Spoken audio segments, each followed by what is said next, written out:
Determine the desired rail placement. Make sure sufficient mounting structure exists in areas to receive posts. Plumb the posts using the shims provided and secure all posts in place. Through bolting is recommended. Post flanges are drilled to accept 4 3/8-inch diameter fasteners. Use the appropriate type of fastener for your installation to ensure post attachment meets the required loads. Repeat this process for all posts.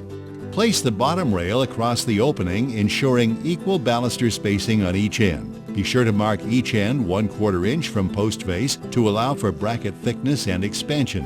Transfer these marks to the top rail and cut. Next, let's attach the support foot.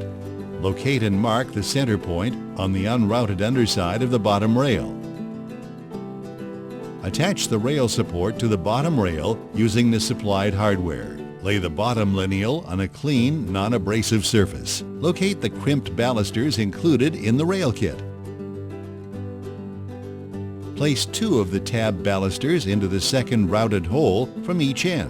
Be sure that the tabs engage the aluminum stiffeners. Distribute the remaining crimped balusters evenly throughout the section, then the remaining balusters.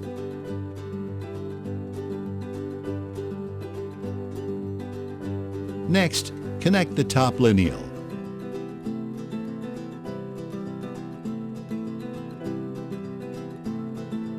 Hang assembled section between posts on installed brackets. Secure the top and bottom lineals using 2 supplied set screws into each pre-mounted level bracket.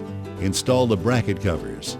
Simply place covers around lineal and press to lock the ratcheted teeth together. Install the 2-piece trim ring by gently pressing 2 pieces together until they lock into place. Glue the post caps in place. Attach the rail support to the deck surface and snap the cover in place.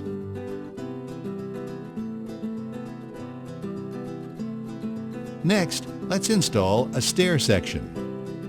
Prepare all posts and mounting surfaces before installation. Rest a plank on the noses of the stairs between mounting surfaces. Place the bottom rail, baluster holes facing up, on the plank with the label reading "This end top of stair" at the top post. Slide the rail up or down until the baluster hole spacing is even at each end, keeping a minimum of 2 5/8 inch from each post or mounting surfaces to the first baluster hole.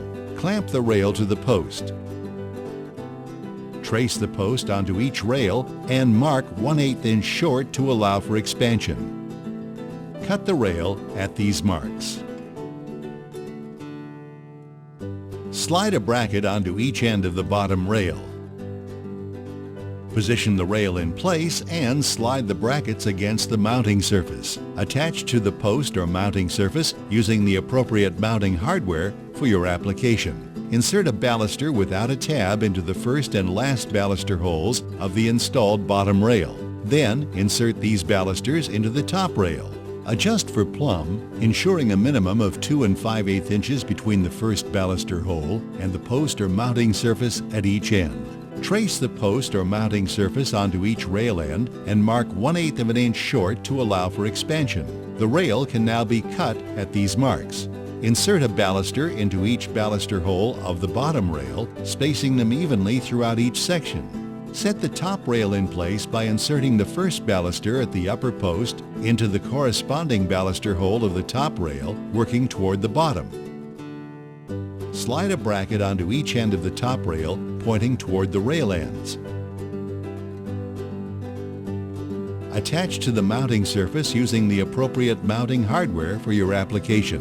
Pre-drill using a 1/8 inch drill bit and install a supplied rail set screw through the side of each bracket to secure the rail in place. Insert button caps over set screws and snap bracket plugs into place. Install the 2-piece trim ring by gently pressing 2 pieces together until they lock into place.